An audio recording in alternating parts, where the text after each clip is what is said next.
नमस्कार, म सङ्गीता कुँवर, मेरो परिवार संस्थाको प्रेसिडेन्ट र यो 2071 सालमा नेपालमा सुरु भएको हो। अहिले हामीले न्यू लाइफ इन्टरनेसनलसँग पार्टनरसिप गरेर देशका विभिन्न ठाउँहरूमा पानी शुद्धिकरणको कामहरू गरिएका छौँ।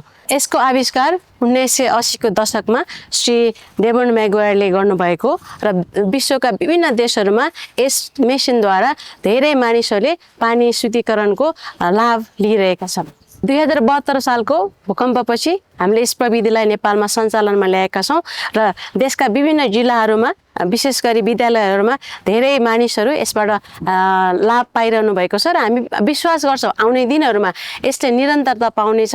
यसलाई कसरी जडान गर्ने र यसलाई कसरी सञ्चालनमा ल्याउने भन्ने हामीले सानो भिडियो बनाएर राखेका छौँ। हजुरहरूले यसबाट केही सिक्नुहुनेछ र लाभ पाउनुहुनेछ भन्ने हाम्रो विश्वास छ। धन्यवाद। हामी चाहिँ आज पानी शुद्धिकरण गर्ने यो यन्त्रसँग चाहिँ अब यसको परिचय हामी दिँदैछौँ। यसमा के समावेश छन् भनेर साधारणतया हामी यसको परिचय खुलाएपछि तपाईहरूलाई यसलाई कसरी जडान गर्ने हामी तपाईहरूलाई सिकाउनेछौँ।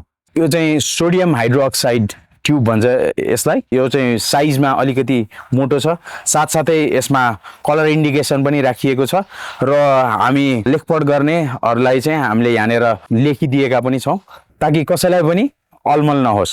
हामीसँग यो क्लोरिन ट्युब भनिन्छ, यसमा गुलाबी रङको सूचक पनि छ, साथसाथै यो साइजमा पनि सानो छ र यसमा माथि लेखपढ गर्न सक्नेलाई यहाँनिर हामीले क्लोरिन ट्युब भनेर लेखिदिएका पनि छौँ।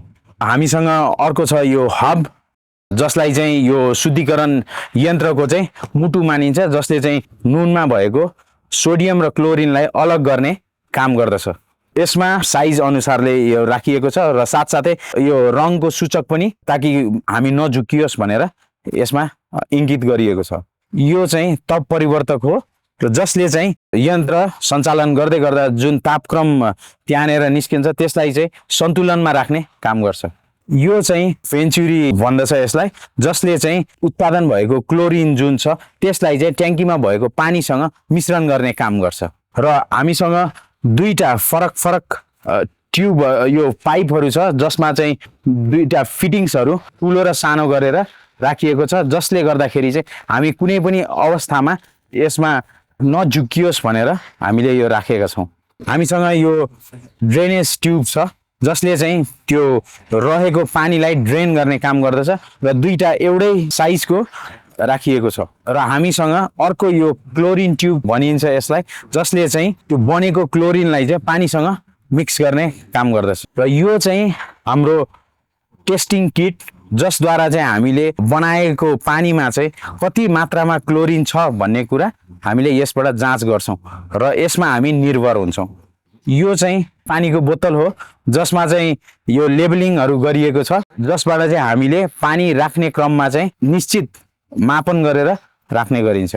यो चाहिँ एक्स्ट्रा एसेसरिज ब्याग हो जसमा चाहिँ अतिरिक्त साना पार्ट पूर्जाहरू राखिएको छ, जुन चाहिँ यो सञ्चालन गर्ने क्रममा टुटफुट भएको क्रममा तपाईँहरू आफैले यसलाई परिवर्तन गरेर फेरि स्वचालित गर्न सक्नुहुन्छ। यो चाहिँ म्यानुअल हो जसमा चाहिँ शोधक सञ्चालन गर्ने साथसाथै जडान गर्ने विस्तृत रूपमा जानकारीहरू समावेश गरिएका छन्। साधारणतया हामीले यो शोधकको के समावेश छन् भनेर परिचय दिइसकेपछि अब हामी कसरी यो शोधकलाई जडान गर्नेछौँ भन्ने कुरा अब तपाईहरूलाई हामी सिकाउनेछौँ। आउनुहोस्, अब हामीहरू यसलाई जडान गर्नेछौँ। सबैभन्दा पहिले हामीले हबलाई आफ्नो लिनेछौँ र हामी यो क्लोरिन ट्युब जसमा चाहिँ गुलाबी रङले इङ्गित गरिएको छ त्यसलाई चाहिँ यही गुलाबी रङको यो हबमा राखिएको छ र हामी यसलाई हातैले यसलाई कुनै पनि औजार बिना हामीले यसलाई यहाँ जडान गर्नेछौँ। यो जडान गर्दा हामीले यो जहिले पनि म्याक्सिमम र मिनिमम लेभल गरिएको जुन भाग छ त्यसलाई चाहिँ आफूतिर अघिल्तिर पार्नुपर्ने हुन्छ। त्यस पश्चात अब हामीले यो सोडियम हाइड्रोक्साइड ट्युब लिनेछौँ जसमा चाहिँ यो सुन्तला कलरको रङ इङ्कित गरिएको छ र यो साइजमा पनि यो क्लोरिन ट्युब भन्दा ठुलो छ र यसलाई पनि हामीले हातैले टाइट गर्नेछौँ। यसलाई पनि न्यूनतम र अधिकतमको स्टिकर चाहिँ अगाडि हुने गरी हामीले यसलाई राख्नेछौँ र हामीसँग यहाँ दुईटा ड्रेनेज ट्युब जडान गर्नको लागि ठाउँ राखिदिएको छ र हामीहरू यो दुईटा ट्युबलाई चाहिँ यहाँ दोस्रो रेखा इङ्गित गरिएको छ त्यससम्म पुग्ने गरी हामीले यसलाई जडान गर्नेछौँ। यो गर्दै गर्दा हामीले दायाँ बायाँ यसलाई हल्लाउँदै राख्नेछौँ।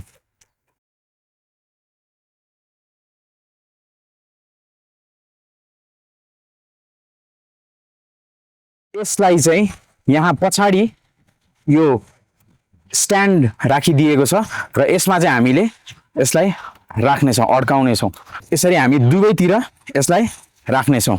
यो पहिलो चरणमा हामीले यसलाई ट्युबहरू जडान गरेर साथसाथै यो ड्रेनेज ट्युबहरू राखिसके पछाडि अब यो पहिलो चरणको हामीले सक्यौँ र अब हामी पाइपिङमा चाहिँ जानेछौँ। र दोस्रो चरणमा हामीले यो पाइप लिनेछौँ जसमा चाहिँ यो एल जसरी राखिएको छ यसलाई चाहिँ हामीले तप परिवर्तकसँग जडान गर्नेछौँ र यो मेल र तप परिवर्तकको फिमेललाई यसरी हामीले राख्नेछौँ र योबाट चाहिँ हामीले पछाडि तानिसके पछाडि यो चाहिँ टाइट रहन्छ जसबाट कुनै पनि लिकेज हुनबाट जोगाउँछ। र यस पश्चात हामीले भेन्चुरीलाई चाहिँ यसमा जडान गर्नेछौँ र यो तप परिवर्तकको मेल साथसाथै यो भेन्चुरीको फिमेलसँग हामीले जडान गर्नेछौँ। त्यस पश्चात यो लगाउँदै जडान गर्दै गर्दा हामीले यो सबै एउटै स्ट्रेट लाइनमा राख्ने गरी हामीले जडान गर्नेछौँ।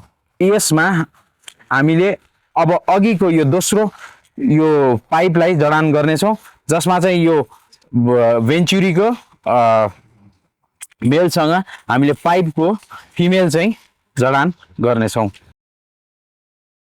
र यो अटोलक सिस्टम हो जसबाट चाहिँ हामीले हातैले सबै कुरा टाइट गर्ने खोल्ने गर्न सक्दछौँ।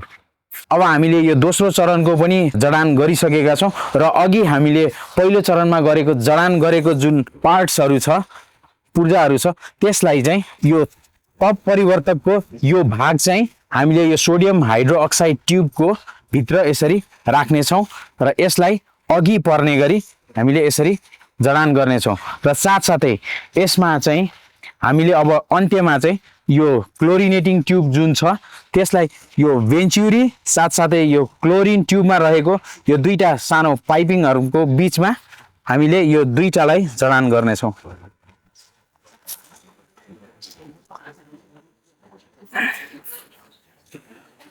अब हामीले दोस्रो चरण सकिसके पछाडि कसरी यसलाई ट्याङ्कीमा जडान गर्ने र यसको सञ्चालन कसरी गर्ने भन्ने कुरा हामी तपाईहरुलाई सिकाउनेछौँ। हामीले ट्याङ्कमा दुईवटा हुकहरू राखेका छौँ जसमा चाहिँ हामीले यो क्लोरिन ट्युब र सोडियम हाइड्रोक्साइड ट्युबमा यसरी यो कालो केबल टाई राखिएको छ र त्यसलाई चाहिँ हामीले यसमा राख्नेछौँ, अड्काउनेछौँ। यसमा ध्यान दिनुपर्ने कुरा चाहिँ के छ भने जहिले पनि हामीले यो सोडियम हाइड्रोक्साइड ट्युबबाट यो क्लोरिन ट्युब राख्दाखेरि जहिले पनि 15 डिग्री स्लोपमा ढल्काएर राख्नुपर्ने हुन्छ। र अब हामीले यसलाई यो दुईवटा पाइपहरूलाई यो ट्याङ्कीसँग जडान गर्नेछौँ। यो चाहिँ ट्याङ्कमा इनलेट हो र साथसाथै अब हामी ट्याङ्कबाट आउटलेटको पार्टलाई पनि हामीले जडान गर्नेछौँ।